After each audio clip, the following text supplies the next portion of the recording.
vamos a tener la conferencia de la ingeniera Xiomara Andrea Forero, el manejo, almacenamiento y transporte de hidrocarburos y materiales peligrosos. Así que llamamos a la ingeniera, le hacemos el llamado para que participe con nosotros. A todas las personas que están en nuestra señal de streaming, les decimos que vamos a seguir con este ciclo de conferencias. El aplauso pues para la ingeniera que nos va a hablar del tema que ya mencionamos.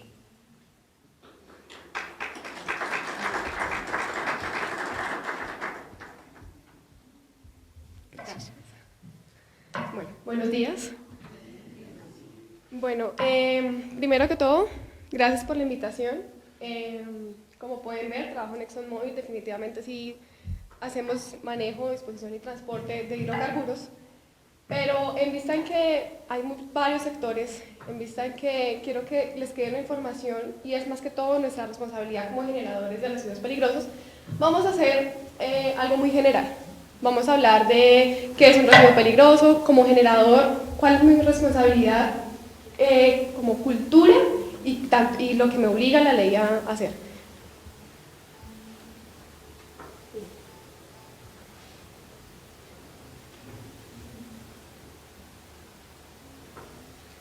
Bueno, este es el contenido.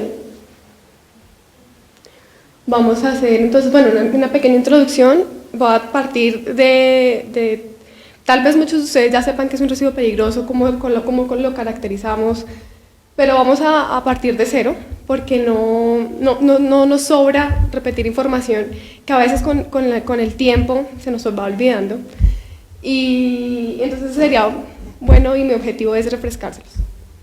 Luego vamos a la identificación de materiales peligrosos, según las características de peligrosidad que tienen. Luego vamos a algunos tips importantes para el almacenamiento temporal, y por último vamos a las hojas de seguridad, las MCDS. Bueno, primero, ¿qué es un residuo peligroso? Entonces, según el decreto 4741, que es el decreto que rige todo el manejo integral de los residuos peligrosos, nos define que es todo residuo que por sus características, como lo mencionaba la exposición anterior, que tengan características corrosivas, reactivas, explosivas, tóxicas, inflamables, infecciosas o radiactivas, puede causar riesgo o daño a la salud humana o al ambiente.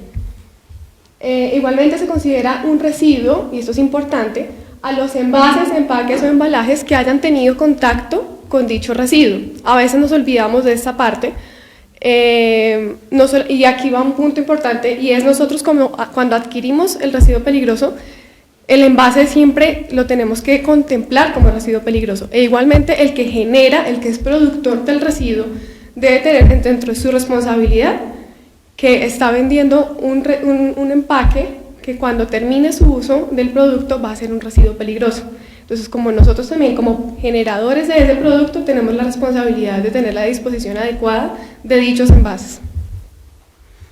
Bueno, y ahora yo me pregunto, ¿cómo puedo identificar si en mi proceso productivo, en mi empresa, en mi industria, yo estoy generando un residuo peligroso o no? Porque tal vez no todos manejamos qué es, cómo sabemos si uno es tóxico, si es reactivo con solamente mirar un residuo. Entonces tenemos tres maneras de saber si tenemos un residuo peligroso o no en nuestro proceso. Uno es con el conocimiento previo de las características que tiene mi proceso, es decir, si en mi cadena productiva estoy involucrando, usando materias primas que de por sí ya tengan características de peligrosidad, seguramente el residuo que va a salir tanto durante el proceso como al final del proceso, voy a tener una característica de peligrosidad en dicho producto. La segunda es a través de los anexos 1 y 2 del decreto 4741, son anexos que te dan la lista según el componente que pueda tener mi residuo o de las actividades que generalmente producen residuos peligrosos. El personal que maneja los residuos peligrosos es el mismo personal de los servicios generales de la instalación. Es importante que esta persona esté capacitada en qué está manipulando, en cuáles son los riesgos que tiene cuando estoy manipulando un aceite usado, porque no es lo mismo manejar un residuo sólido hasta el sitio de almacenamiento, es completamente diferente. Entonces es importante capacitar a nuestros empleados, es importante que las personas que los manejen estén capacitados en cómo se deben manipular y cuáles son los riesgos que ellos tienen al manipularlos.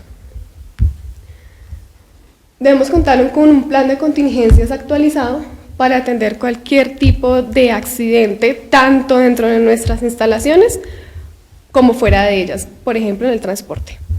Entonces debemos contar este plan, algo que pasa y es la palabra que está clara ahí, actualizado. Este se debe actualizar cada año, porque las condiciones cambian, porque puede que nuestro proceso haya cambiado, porque puede que haya ingresado un residuo nuevo, porque puede que alguno haya cambiado de característica de peligrosidad. Por lo tanto, este plan debe estar actualizado cada año y el personal debe estar informado de ello, de qué contiene ese plan. En caso de que haya un derrame, por ejemplo, que es una de las emergencias más comunes en residuos peligrosos, en caso de que haya un derrame de aceite usado, ¿qué debo hacer? ¿Cómo lo puedo atender? ¿Qué elementos debo usar? Es importante. Otro que nosotros debemos hacer es conservar los certificados de almacenamiento, aprovechamiento, disposición final hasta por 5 años. Eso es algo que la autoridad ambiental nos pide cada vez que nos hacen visitas de seguimiento. Es importante que cada vez que entreguemos nuestros residuos le exijamos al tercero, al dispositor, que nos entregue el certificado, porque es la única garantía que ustedes como generadores tienen de que actuaron bien, de que se entregaron a un dispositor, que está aprobado, que ustedes confiaron en que la persona hacía los procesos adecuados, y ese papel es el certificado que queda para ustedes. Luego, tomar las medidas preventivas de control en el momento en que la empresa vaya a cerrar, vaya a clausurar o vaya a haber desmantelamiento, por aquello de los pasivos ambientales. Entonces debemos contar también en el momento de retirarnos en que tenemos que hacer todas las medidas pertinentes para que nuestros residuos que quedaron algún tiempo, estaban almacenados en cierta zona, no haya causado ningún tipo de contaminación en esa área. Y por último, contratar gestores externos que cuenten con la licencia, los permisos y los demás controles ambientales que son exigidos por la autoridad ambiental. En este momento aquí me detengo un poco y es contarles un poco la experiencia que desde mi trabajo hemos tenido. A veces se nos olvida que nosotros tenemos responsabilidad del producto hasta que esté dispuesto. Y creemos que con entregarlo a un tercero ya hasta ahí va nuestra responsabilidad. Como una buena práctica y como algo que ya debe ser parte de nosotros es auditar a las empresas que están manejando nuestros residuos. ¿Por qué? Muchas veces nos quedamos con que tiene una licencia ambiental. Como tiene una licencia ambiental, el ministerio ya lo avaló para hacer esos procedimientos, creemos que lo está siguiendo y que está haciendo las cosas como dice la licencia ambiental. Muchas veces no es así. Muchas veces sale más barato hacer cosas diferentes, muchas veces sale más corto hacer cosas diferentes a lo que está en la licencia, y nosotros confiamos en lo que dice la licencia del tercero.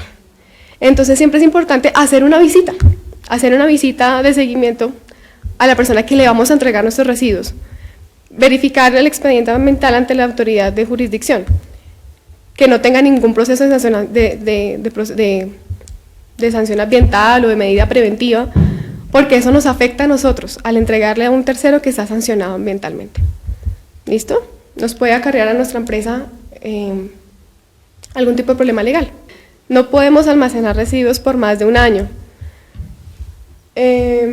Por lo tanto, hay que tener el control de dicho tiempo, hay que tener control de cuánto estamos generando, cada cuánto hay que llamar al tercero para que venga a recoger los residuos, es importante. Y la segunda es la subsistencia de la responsabilidad, que es lo que les he venido mencionando, pero el decreto vuelve y lo menciona, y lo vuelve mandatorio, y es que la responsabilidad del generador subsiste hasta que el residuo o desecho haya sido aprovechado como insumo o dispuesto como definitivamente.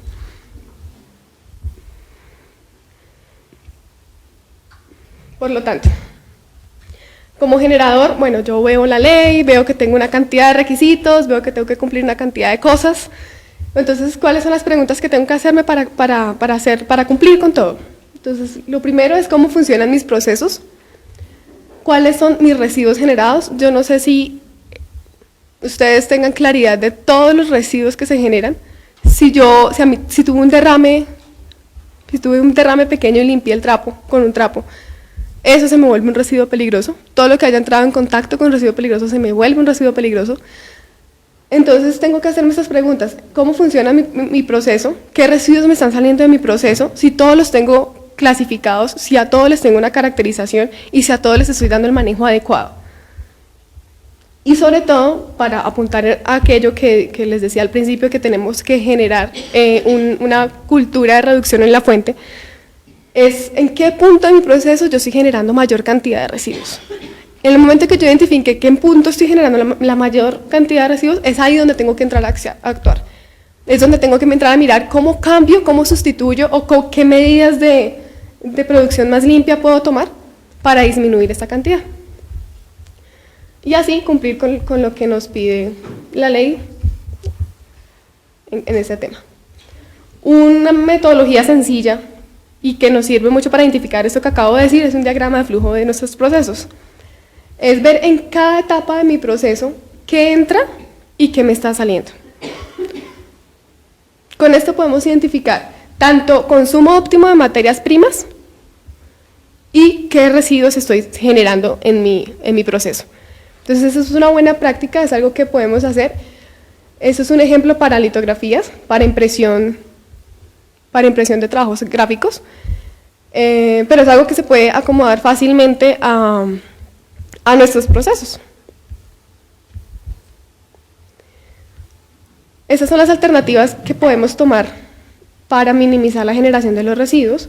Uno es evitar o reducir, bueno, esto lo va a pasar rápidamente porque ya lo mencionamos anteriormente, evitar o reducir, que lo podemos hacer tanto sustitución de materias primas, modificaciones de procesos, hacer, como lo decía, materiales menos peligrosos, hacer segregación de los residuos en el momento en que los estoy produciendo para evitar la contaminación cruzada. Entonces, muchas veces tenemos un producto que no está contaminado y lo juntamos con uno que sí lo está. Entonces, nosotros mismos estamos aumentando nuestros residuos innecesariamente, aumentando los costos en disposición innecesariamente por un inadecuado manejo de los residuos que son y que no son peligrosos. Por eso es importante la segregación de los mismos en el momento en que me están saliendo del proceso, no aumentar los residuos innecesariamente. Buenas prácticas operacionales, por ejemplo, un ejemplo claro son las valletillas, dejar de usar el papel típico de que se hubo un derrame y limpiamos con toallas de esas de papel. Entonces simplemente se desecha y ya se me vuelve un residuo, ¿no? Pues cambiar y colocar, en vez de una toalla, colocar valletillas absorbentes que puedan ser lavadas, que puedan ser reusadas y así disminuir lo que estoy generando. Y es los demás. Bueno, en la parte de identificación de materiales peligrosos según las características de peligrosidad, en este sentido pues vamos a pasar un poquito. Espero, no sé, algunos de ustedes ya lo conocen, pero la importancia de conocer esto es, en el momento en que yo no sepa qué haya dentro de un empaque, en el momento en que yo no sepa qué haya en ese recipiente, con ver estos símbolos yo puedo identificar peligro, puedo identificar el tipo de riesgo que yo tengo al manipular ese residuo. Entonces, por eso es importante, tanto yo como generador, colocar mis residuos, o simplemente como manipulador y como simplemente entrar en contacto con el residuo, conocer la información. Esos son pictogramas que generalmente ustedes ven en los envases, sobre todo. Abajo vemos un numerito que va del 1 al 9, esta es la clase del residuo. Se dividen en estas categorías. La clase 1 van a ser materiales explosivos, la clase 2 van a ser gases, clase 3 líquidos inflamables y demás. En la segunda columna, en la tercera, está en la descripción. Cuando un residuo es inflamable, a qué temperaturas, dependiendo de eso, será el pictograma.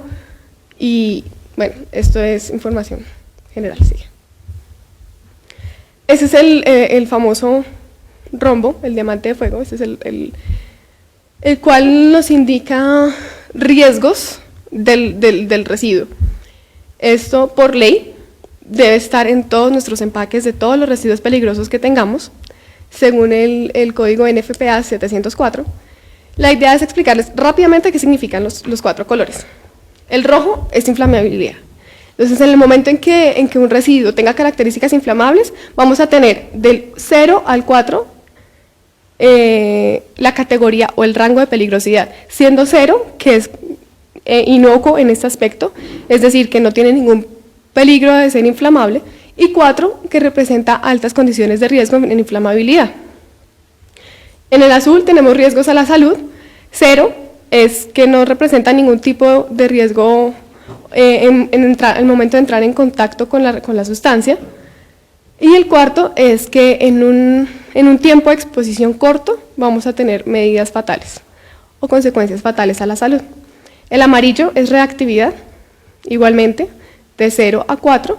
0 es que es una sustancia o un residuo que es estable, y 4 que es altamente reactivo, o sea que puede hacer explosión en cualquier momento. Este amarillo es más que todo cuando estamos hablando de explosivos.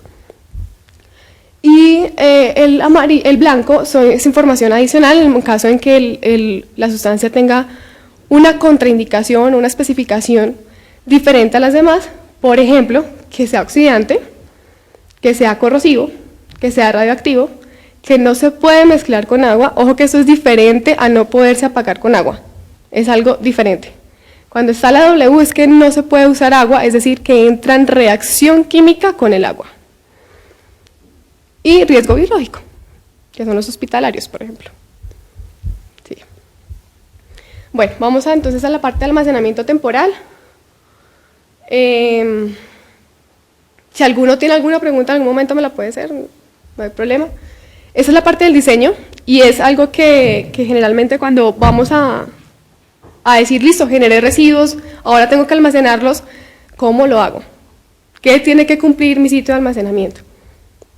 Puede ser cualquier caseta, puede ser a cielo abierto. Entonces aquí vamos a dar unas pautas cortas de qué debe cumplir como mínimo. 1, entonces debe estar alejado de cuerpos de agua, de población o de áreas inundables. Es decir, no puede entrar en contacto mis sustancias almacenadas con agua, porque inmediatamente vamos a tener un vertimiento, inmediatamente vamos a contaminar algo que no estaba contaminado y vamos a entrar a tener que disponer diferente.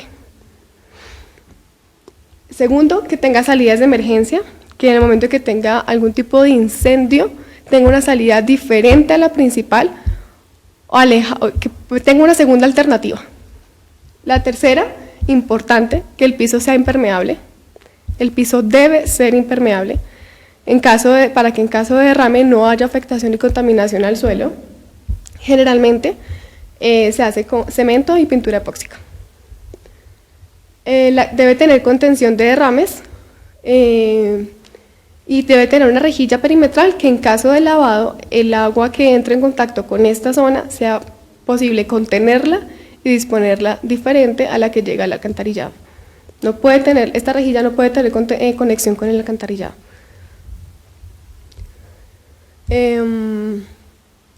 Debe tener una ventilación adecuada, porque es muy probable que algunos residuos tengan volatización, entonces va a tener emisión de gases. En el momento que se me acumulen gases dentro del sitio de almacenamiento, pues voy a tener una posible emergencia.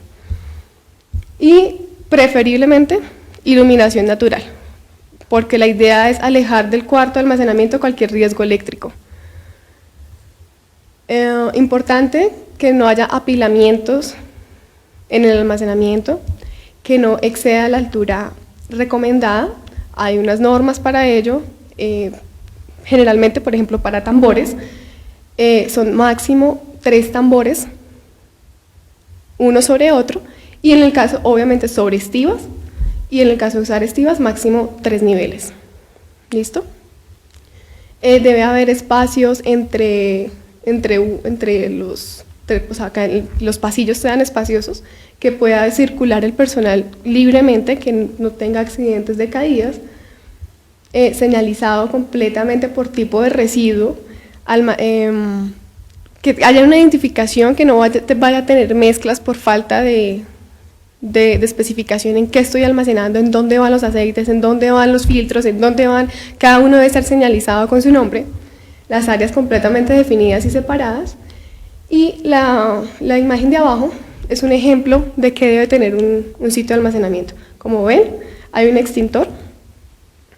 Importante que haya un extintor dentro, no fuera, dentro del sitio de almacenamiento, que tenga una rampa facilite el acceso al sitio de almacenamiento, si llevo algún tipo de herramienta para transportar, los pictogramas debidamente sobre el embalaje, sobre el sitio donde van los residuos, con la rejilla perimetral, piso impermeable y salida de emergencia.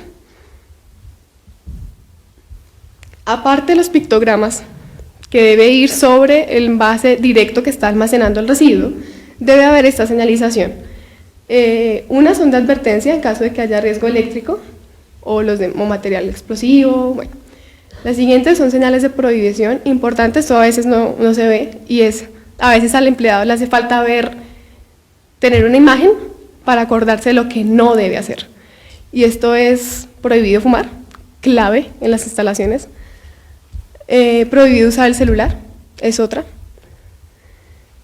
Señales de obligación, recordarles que tienen que usar los elementos de protección personal adecuados, entonces para entrar al sitio, entonces que es obligatorio usar gafas, tapabocas, botas de seguridad, los demás elementos. Listo. Es importante entonces a la hora también de almacenar, tener en cuenta la compatibilidad entre los materiales. Estas son algunas normas técnicas colombianas que nos dicen cómo debemos almacenar según el tipo de residuo y cuáles son incompatibles con cuáles. Sí. Para lo cual usamos esta matriz siempre en todo sitio de almacenamiento de residuos peligrosos debe haber una matriz de incompatibilidad, sobre todo si hay varios tipos de residuos. Más o menos, entonces es mi lista de residuos, los que yo genero, luego verticalmente vamos a encontrar la clase, el número de cada uno de estos residuos, y los que me va a marcar en rojo son los que, por ejemplo, el 2.1 me es completamente incompatible con los explosivos. Entonces, el gas inflamable no lo puedo almacenar en el mismo sitio que un explosivo. Siguiente, que es incompatible con el 5.1, oxidantes. Obviamente un gas inflamable no puede entrar en contacto con un oxidante. Y esto es más o menos cómo funciona una matriz de compatibilidad, donde vamos a tener los que se pueden y los que no se pueden almacenar en el mismo sitio. Los elementos de protección personal, es importante dar capacitaciones en las empresas de que no solamente cuáles son los que debo usar, sino cómo los debo usar. Muchas veces uno ingresa a una instalación y ve el casco mal puesto, ve el casco con una gorra abajo, ve el tapabocas a medio poner, las gafas colgadas en la camisa. Es importante decirles a los empleados cómo es la manera adecuada de usarlos, y la manera más efectiva es diciéndole cuáles son los riesgos que va a asumir si no los usa. Entonces esa es la manera más efectiva de decirle a un empleado: tiene que usar los elementos de protección personal. Esos son los tipos de embalaje que encontramos. Esos son big bags, bidones, tambores y ecotanques. Es importante que nosotros como generadores garanticemos que nuestros residuos que van a ser entregados estén embalados correctamente. Es más, el transportador no nos lo recibe si está mal embalado. Y también nosotros nos evitamos el riesgo de tener un derrame interno y tener una emergencia en nuestras instalaciones. Por eso también es importante capacitar a los empleados en cuál es el tipo de embalaje correcto según mi residuo, según la presentación, si es líquido, si es gaseoso, si es sólido, cuál es el tipo de embalaje correcto que debe recibir. Y por último, son las hojas de seguridad. Nosotros estamos para Colombia, estamos obligados a emitir las hojas de seguridad de nuestros productos por la ley 55 del 93, por lo cual debemos saber qué tiene una hoja de seguridad. Debemos saber cuándo la tenemos que hacer, a quién se la tenemos que entregar, qué debemos hacer con la hoja de seguridad, que sea mucho más con papel. El contenido de qué debe tener una hoja de seguridad, pues está en la norma técnica colombiana 4435 y en las tarjetas de emergencia la 4532. Esa es la información básica, parece excesiva, pero muchas veces es importante a la hora de: tuve una emergencia y no sé qué hacer. Tuve una emergencia y ¿a dónde me dirijo y quién me dice ¿qué tengo que hacer con el residuo que yo estoy transportando? Porque se lo recogí a un tercero. Yo no tengo ni idea qué estoy llevando atrás. Pero ahora, ¿qué hago? ¿A quién me tengo que dirigir? ¿Cuáles son las medidas de prevención? Entonces, estas son las 16 cositas que debe tener una hoja de seguridad.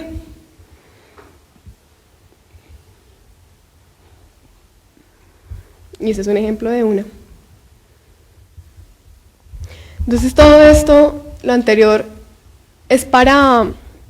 Yo sé que a veces suena como mucho requisito, como excesivo, pero es algo que nos evita muchos dolores de cabeza. Tener una emergencia, tener un derrame, afectar al medio ambiente o peor, a terceros, por un residuo que nosotros generamos, es algo que nosotros podemos evitar fácilmente. Que si tomamos las medidas desde que lo generamos y lo hacemos correctamente, vamos a evitarnos muchísimos problemas. No solamente en casos como con una contaminación, una quema de llantas, como lo que pasó en Fontibón, que fue simplemente negligencia.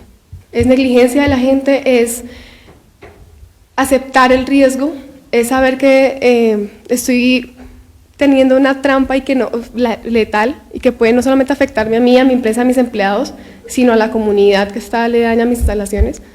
Entonces es simplemente hacer las cosas bien, es simplemente seguir estas medidas y evitar desastres como estos. Entonces vemos muchos vertimientos industriales a cuerpos de agua que no son controlados, que no hay ningún tipo de medida preventiva antes de vertir y que la autoridad ambiental a veces no puede con tantas cosas. Entonces no podemos esperar a que la autoridad ambiental venga y nos exija. También debemos desde nuestra empresa tener todo listo antes de que la autoridad ambiental venga y nos ponga una sanción o me haga un seguimiento. Nosotros ya sabemos cómo se hacen las cosas, ya sabemos, ya hay una ley que nos lo dice. Entonces simplemente aplicarlo y no esperar a que la autoridad venga o peor, esperar a que estas cosas ocurran. No es más.